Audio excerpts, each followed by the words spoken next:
बच्चों, क्या आप 10th क्लास के स्टूडेंट्स हैं और आपने जब से क्लासेस शुरू हुई है अभी तक कुछ नहीं पढ़ा या फिर थोड़ा बहुत पढ़ा है? तो आज ही मैं आपके लिए शॉर्ट सिलेबस लेके आई हूँ। चैप्टर वाइज आपको बताऊंगी कि definition, differences, short long numericals के लिए क्या इंपॉर्टेंट है।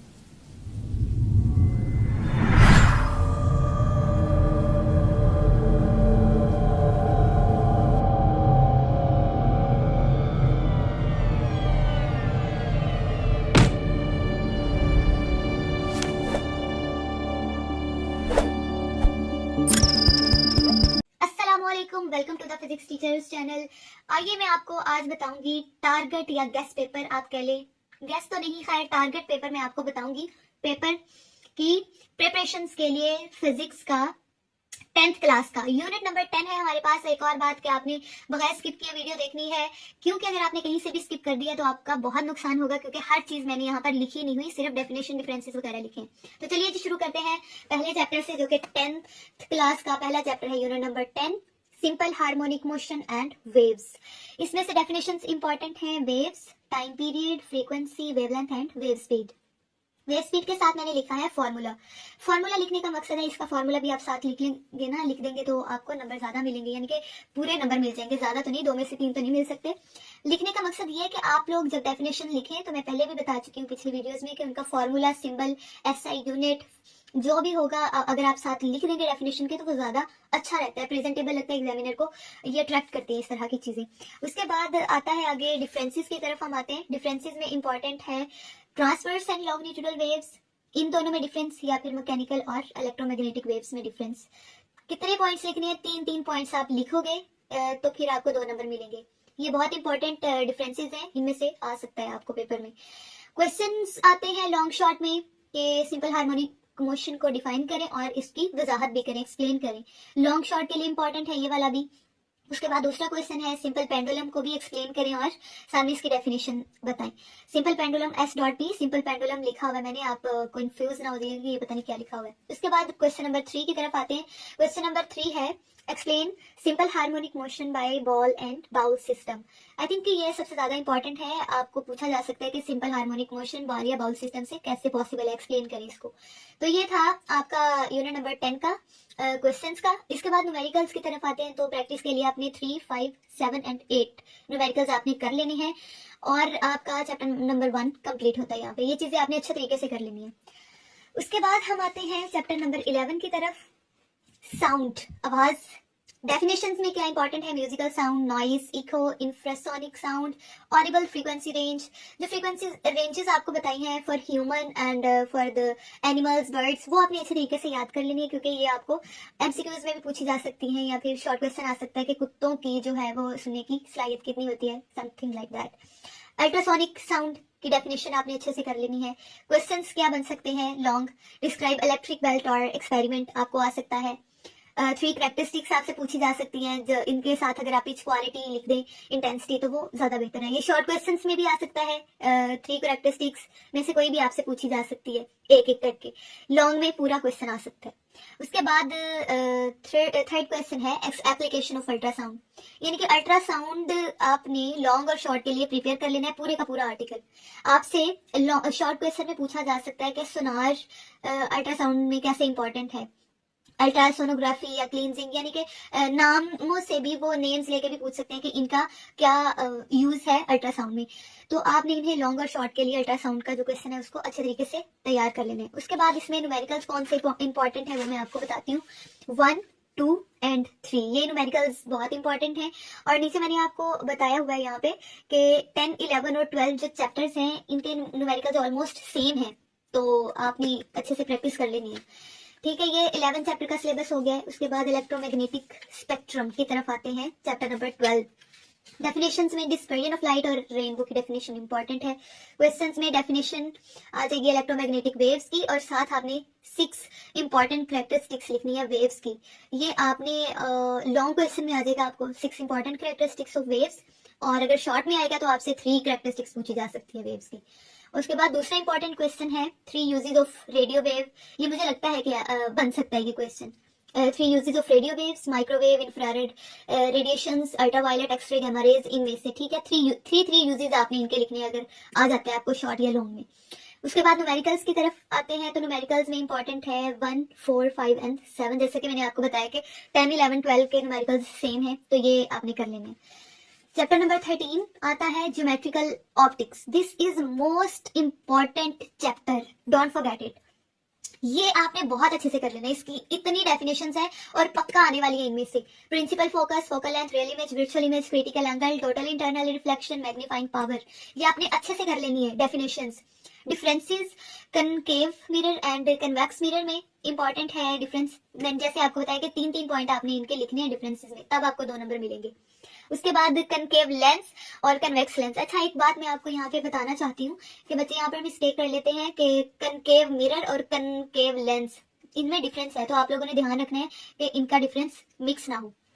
उसके बाद क्वेश्चंस की तरफ आते हैं, तो क्वेश्चंस में इंपॉर्टेंट है ड्राइव मिरर इक्वेशन, ठीक है, डायग्राम के साथ आपने इसको ड्राइव करना है for the long question.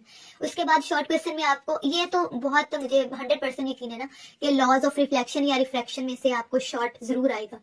Describe and construction and working of compound microscope, ये आपने कंस्ट्रक्शन भी लिखनी है और वर्किंग भी लिखनी है कंपाउंड माइक्रोस्कोप की। उसके बाद short sightedness and long sightedness आपसे कैसे हो सकती है, व्हाट, व्हाई एंड हाउ, यानी कि क्या है ये, क्यों और कैसे आती है ये, इसके साइड इफेक्ट्स बताएं। यहाँ जो भी इसके पॉइंट्स है ये आपने शॉर्ट क्वेश्चन के तौर पे कर लेना। न्यूमेरिकल्स में आता है इसमें 1, 2, 4 एंड 5, प्रैक्टिस के लिए आप ये कर लीजिएगा। उसके बाद चैप्टर नंबर 14 है इलेक्ट्रोस्टैटिक्स। रिड्यूस चैप्टर में आता है, लेकिन करना है ये भी। Electric field lines, electric potential और कैपेसिटेंस, कैपेसिटर की डेफिनेशन। और उसके बाद लॉन्ग क्वेश्चन में define electrostatic induction and explain charging by the electrostatic induction, ये लॉन्ग क्वेश्चन के लिए इंपॉर्टेंट है। उसके बाद डिस्क्राइब कंस्ट्रक्शन, वर्किंग करनी है आपने इलेक्ट्रोस्कोप की, ठीक है। और ये थर्ड वाला वेरी इंपॉर्टेंट है, एक्सप्रेशन फॉर इक्विवेलेंट कैपेसिटर, के 3 कैपेसिटर्स को आपने सीरीज और पैरेलल में कनेक्ट करना है और फिर उसकी पूरी डेरिवेशन करनी है। ये मुझे लगता है कि आएगा। न्यूमेरिकल्स में 1, 3, 5 एंड 6 इंपॉर्टेंट है। उसके बाद हम आते हैं 15 चैप्टर, इससे आगे रिड्यूस चैप्टर शुरू होते हैं। करंट इलेक्ट्रिसिटी में आता है करंट, इलेक्ट्रिक करंट की डेफिनेशन, कॉमा लगाया हुआ है, इलेक्ट्रिक करंट की, इलेक्ट्रिक पावर और ईएमएफ, इलेक्ट्रोमोटिव फोर्स की डेफिनेशन। डिफरेंसेस में कन्वेंशनल करंट और इलेक्ट्रिक करंट के दरमियान डिफरेंस और एसी डीसी में डिफरेंस लिखने हैं, 3 डिफरेंस एटलीस्ट लिखने हैं। क्वेश्चन नंबर 1 आएगा ड्राइव एक्सप्रेशन फॉर इक्विवेलेंट, जैसे कि वो उसमें कैपेसिटर था, इसमें रेजिस्टेंस, 3 रेजिस्टेंस अगर लगी हो पैरेलल या सीरीज में कनेक्ट हो तो उनकी पूरी डेरिवेशन लिखनी है। ये मुझे लगता है कि एक ही है क्वेश्चन लॉन्ग के लिए इंपॉर्टेंट। उसके बाद न्यूमेरिकल्स में 1, 3, 5 एंड 6 इंपॉर्टेंट है, ये भी आप प्रैक्टिस कर लीजिएगा। इलेक्ट्रोमैग्नेटिज्म में डेफिनेशन आती है, यूनिट नंबर 16 है आपका। मैग्नेटिक फील्ड लाइंस, ये 2 डेफिनेशंस बहुत इंपॉर्टेंट है। उसके बाद force on current carrying conductor in magnetic field, और डिस्क्राइब करना है आपने कंस्ट्रक्शन वर्किंग ऑफ ट्रांसफार्मर, यानी ट्रांसफार्मर वाला मुझे लगता है बहुत ज्यादा इंपॉर्टेंट है, इसलिए मैंने ऊपर लिखा भी हुआ है कि इसकी कंस्ट्रक्शन भी लिखनी है, वर्किंग भी, और पूरा करना है। उसके बाद ये आपसे शॉर्ट क्वेश्चन में पूछा जा सकता है कि डेली लाइफ एप्लीकेशंस बताएं ट्रांसफार्मर की, जो आपको दी हुई है बुक में, स्टेबलाइजर या एसी वगैरह, वो आप लिख दीजिएगा। न्यूमेरिकल्स में 1 एंड 3 न्यूमेरिकल इंपॉर्टेंट है। उसके बाद आपके लिए गुड न्यूज है कि इससे आगे न्यूमेरिकल्स नहीं है, वो बच्चे जिनको न्यूमेरिकल्स बहुत बुरे लगते हैं तो वो खुश हो जाएंगे। यूनिट नंबर 17 है इंट्रोडक्टरी इलेक्ट्रॉनिक्स। इस पूरे पेज में आपने मुझे गलती बतानी है कि मुझसे गलती हुई है, वो आपने बतानी है कमेंट बॉक्स में। क्वेश्चन इसमें इंपॉर्टेंट है, तो क्वेश्चन है describe the effect of electric field and magnetic field का क्या असर होता है इन दोनों का, यह आपसे पूछा जा सकता है। शॉर्ट क्वेश्चन, डिफरेंस नहीं है इनमें। इसके बाद describe the following logic gates with truth table. अच्छा, ये आपने गेट्स जो है वो सारे कर लेने हैं। ये कंप्यूटर वाले बच्चों को एक और भी फायदा होगा कि उनको कंप्यूटर में भी होंगे और यहाँ पर भी पढ़ने में आसानी होगी उनको याद करने में। तो इनके आपने सिंबल्स और एंड और नॉर गेट, यानी ये सारा आर्टिकल लॉजिक गेट्स का जो है वो आपने अच्छे तरीके से कवर कर लेना है, शॉर्ट के लिए भी और लॉन्ग के लिए भी, with symbols and tables, sorry. उसके बाद थर्ड क्वेश्चन है working logic gate in seat belt alarm system and intrusion detection and alarm system, ये आपने कर लेना है, मोस्ट इंपॉर्टेंट मुझे ये लग रहा है।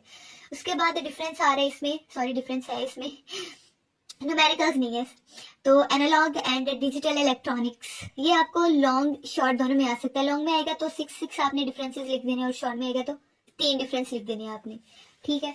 उसके बाद 18 चैप्टर है 18 chapter information and communication technology. तो इसमें कंपोनेंट ऑफ कंप्यूटर के पूछे जा सकते हैं, कंप्यूटर के कंपोनेंट हार्डवेयर सॉफ्टवेयर वगैरह, तो वो लॉन्ग शॉर्ट दोनों में आ सकता है। वन बाय वन आपसे शॉर्ट में पूछा जा सकता है, लॉन्ग में आपको सारे एक्सप्लेन करने पड़ेंगे। उसके बाद है based information system, sorry this is for the long question, describe component of computer based information system. तो कंपोनेंट अगर आपसे पूछे जाएंगे वो लॉन्ग में आ जाएगा, और अगर शॉर्ट में पूछे जाएंगे तो वो आपने इसकी CBIS की डेफिनेशन लिख देनी है।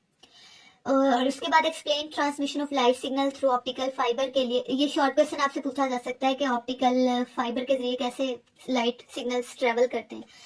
उसके बाद ये चीजें इंपॉर्टेंट थी, न्यूमेरिकल्स नहीं है इसके। उसके बाद एटॉमिक स्ट्रक्चर यूनिट नंबर 19 है, जिसमें आइसोटॉप्स की डेफिनेशन बहुत ज्यादा इंपॉर्टेंट है, और इसकी एग्जांपल भी आपने साथ लिखनी ही लिखनी है।